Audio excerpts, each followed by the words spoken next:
So I apologize if this is looking a little off, but I recently got a tripod, so I'm still kind of figuring my shit out.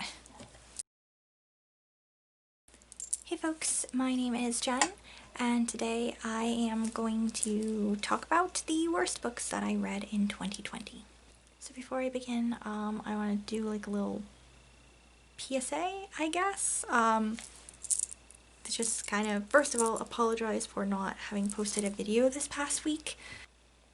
I've had some difficulties editing my video. I was trying to do a combined best and worst books of 2020 list, and it just didn't work out because no matter how I edited it, it always ended up clocking in about an hour, which I don't want to do to you guys. So I had to refilm videos and separate them. So yeah, sorry, that took some extra time. So you will be getting 2 videos this week. This is one of them. Unfortunately, the other part of that PSA is to let you know that that is probably the last time, at least for the foreseeable future, when I'm going to be releasing 2 videos in a week. I've recently been given a lot more responsibility at my job. I basically have kind of a brand new job, which I am still getting used to, but I think is going to continue to be entirely crazy for quite a while. You would think this wouldn't really affect my filming or even Instagram posting or anything, but it really does, because they are now requiring me to work longer hours, which cuts into my afternoon hours when I usually use the natural lighting to film videos, and I also spend that time to work on notes for upcoming videos, make various plans for them, find fun tags to do, and actually get some reading done. So because my time is going to be allotted to an hour here and there during the week, in the evening hours, and basically have only Saturdays and Sundays to do filming and editing of all of my videos, yeah, we're gonna go down to the 1 video a week because it's just not gonna be possible for me to do more than that. At least for a while, until I get used to the job, maybe. Or, you know, it's longer daylight hours. So, just wanted to let you guys know, and thanks for watching anyway, and your patience, I guess. I'm gonna try to be more on top of posting on Instagram too. Gonna try to do that a little bit more as well. So, yeah. Anyway, let's get into the video itself. So overall, 2020 was a fairly good reading year for me. I read a lot of great books. I found more non-fiction events and people to do more research into. I discovered a couple of new authors who I absolutely adore. I learned of a whole new genre of books that I hadn't realized was a thing before. And yeah, overall it was a pretty good time as far as reading's concerned anyway. But I did have a few stinkers that I should probably talk about a little bit. I'm going to try to keep my ranting to a minimum since you have probably already heard most of this in a wrap-up at some point this year. So here we go. So first on the, I guess, disappointing reads list is the Odyssey by Homer. Now, I have read a couple of different versions of this before. I read one when I was a teenager that I absolutely adored, and then when I took a mythology class in college, I read another version which also had like an audiobook, which definitely enhanced it. This is not the same version as either of those. I think mostly my problem with this has to do with how it is translated. It is actually a version from the early 1900s, which is part of the problem because of the language that is very disparaging towards women, like a lot. I know that that is something that was kind of a problem in some ancient works. However, I don't remember that being such a big thing in the other translations that I've read. So I think it's just this, and it's a sign of the age of the book itself. Something I also didn't really like is the fact that it's prose and it's not in epic poem form, and honestly, that kind of added to it being very hard to get through. So I will say this is an absolutely gorgeous version that I love getting my hands on, but the contents of it are lackluster.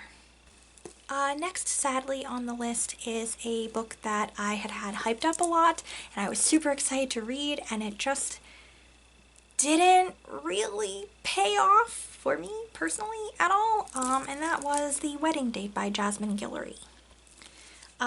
This has a trope in it that I particularly enjoy. It's something that I always am a fan of if I see it in a TV show or movies or books, and that is where two people have to start a ruse of sorts, pretending to be in a relationship, and then in fact over the course of that end up in a real relationship and fall in love and all that stuff. That was the basis of this. Drew is invited to his ex's wedding and ends up having his date back out of accompanying him, and rather than look like a loser at her wedding, he asks a young woman who he meets by chance when they get stuck in an elevator if she would mind coming with him to the wedding and pretending to be like his girlfriend. And she says, sure, okay, that sounds like a meet cute thing, right? So it's promising. And I did like a lot of the characters. I really loved Alexa. I thought she was kind of a badass. I really enjoyed her friends. I enjoyed Drew's friends. Drew himself, though, terrible. He's a bit of a narcissist and thinks he's like kind of the greatest thing ever because he's like a pediatric surgeon, and it's like, so what, dude? Like, I mean, I don't mean to be a bitch or something. I know that takes a lot of schooling and stuff, but his attitude overall is like, I don't fucking care. Yeah, I'm glad you do your best to save kids, but you're kind of a selfish prick. He's manipulative to her, he's selfish, he also has this weird, like, possessive thing that he does. There's this one instance where she's hanging out with one of his best friends, who, by the way, is not interested in her, just wants to be friends with her, and he gets, like, this caveman attitude about it, and it's like, dude, seriously? And the whole time, like, everybody excuses him his behavior. Like, his friend, when he gets possessive, is just kind of like, eh. And his ex, who invited him to the wedding, like, why would you invite your ex to the wedding? First of all. Second of all, his other exes that you end up meeting at some point, they're all just kind of like, oh, that Drew, what a guy. And it's like, dude, he broke up with you. Like, he broke your hearts because he couldn't be half-arsed about your feelings. And you're just like, oh, gee, that Drew. What? He's such a good guy, though. And it's like, no. People, don't excuse him his bullshit attitude. You need to teach him that that's not okay to treat other human beings like that. And guess what? Sometimes you don't get your fucking way, and deal with it, bro.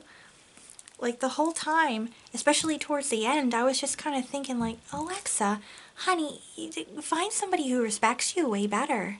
Like, don't get with him. I was just so disappointed that he got a happy ending, because I really honestly don't think he deserves one. I did really enjoy the writing overall, except for that dick bag, so I do want to check out more of Jasmine Guillory's books at some point. I think there's a couple others in this series. One of them might have to do with these guys again, and I cannot deal with more writing about Drew, so I'm avoiding that one. But I believe there's one that has to do with their friends, so I'll probably pick that up at some point.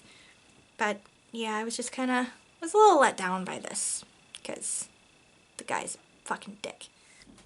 So next up is another romance novel, and that is Time and Again by Nora Roberts.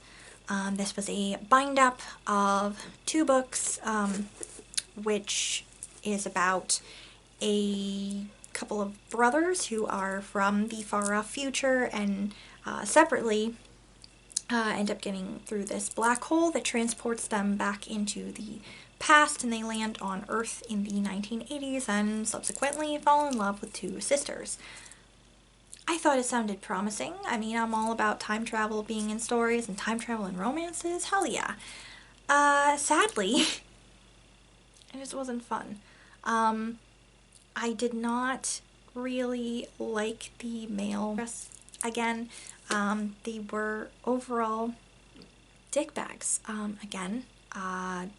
Overall dickbags. They were just domineering, extremely pushy, manipulative, and had a couple instances that were basically assault, which I did not like at all. The second book especially had a kind of a disparaging view on women that I also really did not like. And again, I did not want these pieces of shit to have a happy ending, but because it's a romance novel, they did. And honestly, they didn't deserve it. So, yeah. There's 0 again for romance novels written before the year 2000. And then Nora Roberts kind of did me dirty again because I read a couple more of her books and also strongly disliked them for some of the same reasons.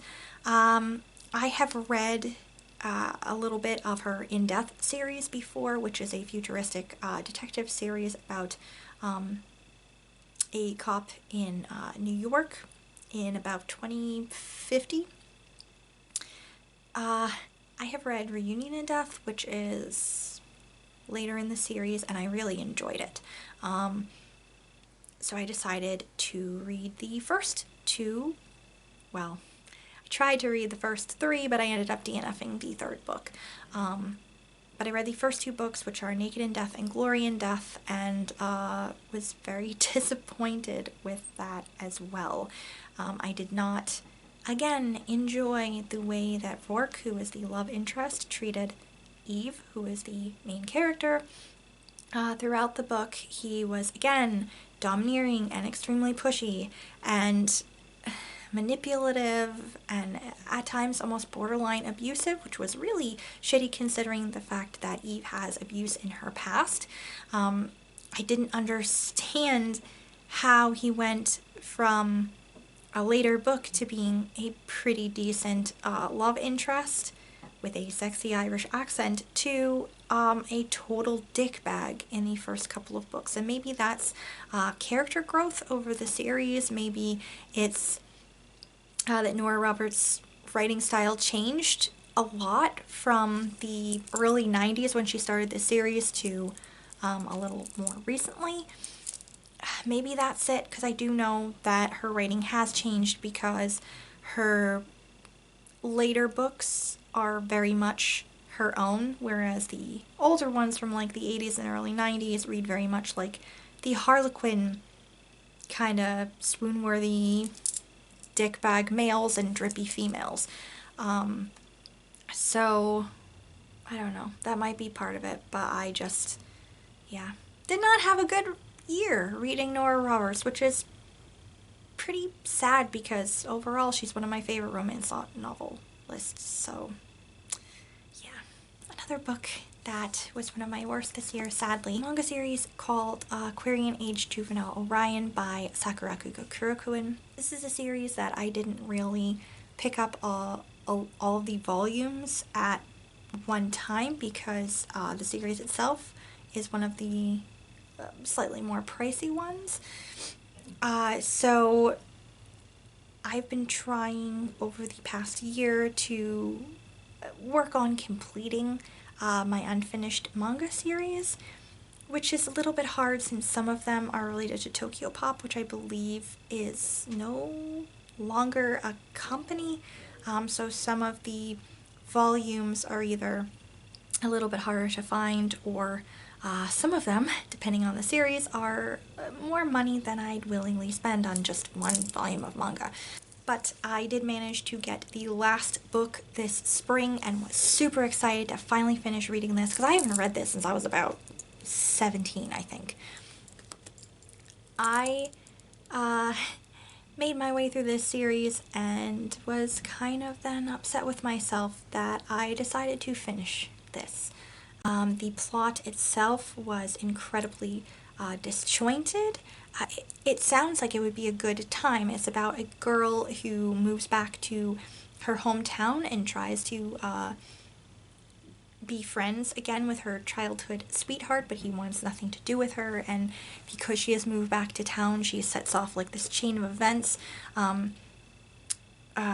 with these other boys in her school and a teacher who are all part of these supernatural factions caught up in this 1,000-year fantastical war between like good and evil, I guess.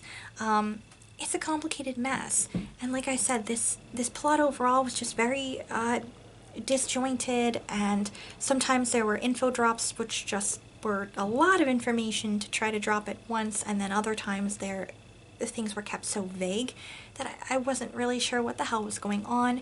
The ending itself was very disappointing. It was highly anticlimactic, and things just were kind of like up in the air, I guess, basically, for the series. It almost seemed like there was going to be possibly a spin-off of some kind, but I don't see anything about another spin-off series at all.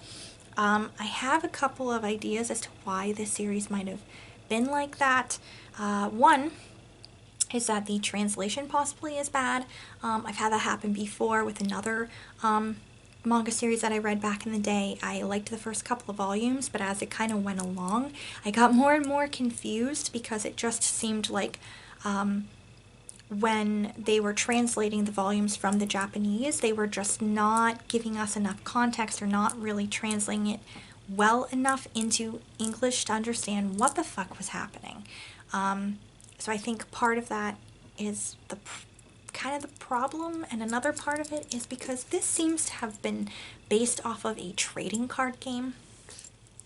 I tried to read the directions and information about all of this in here to see if I could figure out more about the story or anything that I missed, but it just kind of went right over my head. I'm honestly not a trading card person. I'm probably one of the few 90s kids who wanted nothing to do with Pokemon because I didn't understand what the hell was going on with it. So, yeah, I still don't know. I'm still very confused and also very disappointed in myself because now I have 5 books of a manga series that I don't really want. That's depressing. And then the last books that I want to mention real quick, I'm still putting them on the worst reads of the year, but kind of in mentions just because I did not actually finish reading them. But at the same time, they also need to be on this list because I couldn't let myself be interested or invested enough to finish reading them, so therefore that is kind of bad and disappointing, wouldn't you say? So first up, one of them I'm more disappointed in myself about than in the book, and that is The Woman in the Window by A.J. Finn. I DNF'd that in February of last year. That one, I say it's more of a disappointment myself because I just could not finish reading it due to the contents. It deals with a character who has agoraphobia, and while I do not have agoraphobia, my anxiety sometimes spikes in having to be out in public places and with large crowds, and that was kind of spiking in a large way back in February when I read this, and that was before the pandemic had really hit us, so you can imagine what I'm like now. Because the book itself was making me freak the fuck out, I sadly had to put it aside because I just could not do it. It was making me feel crazy. So in that sense, I guess I would say the writing is pretty awesome then, because it made me freak out. So yeah. And then the next books that I also DNF'd were Immortal in Death, which is the third book in the In Death series by Nora Roberts, which I told you about the other two books. I just got fed up and I just could not make it through that third book. Then I also DNF'd Throne of Glass and Court of Thorns and Roses by Sarah J. Maas, because again, I just couldn't. I DNF'd Beautiful Bastard by Christina Lauren because it was definitely not a book where I am part of the demographic. And I also DNF'd Linda Lil Miller's Holiday in Stone Creek, which is a bind-up of two. I DNF'd the first book in here because I hated something that was going on in here, and I, again, hated the male character, and I just couldn't be bothered to even crack open well, I did crack it open. I looked at the first couple of pages of the second story and was like, you know what, I can't. So yeah. And that was a book that I had read before, but apparently I am a different reader now than I was about 5 or 6 years ago. So that is it for the worst books that I read in 2020. I can say I've been a little bit slow in my reading so far this year. Again, work killing all of my brain cells. But I can say that the 2 books that I've finished so far I have absolutely adored, and I hope that is a good omen for the rest of 2021, that I will enjoy far more books that I read again than books that ended up disappointing me. So thank you so much for watching this video, and I will see you next time, guys. Bye!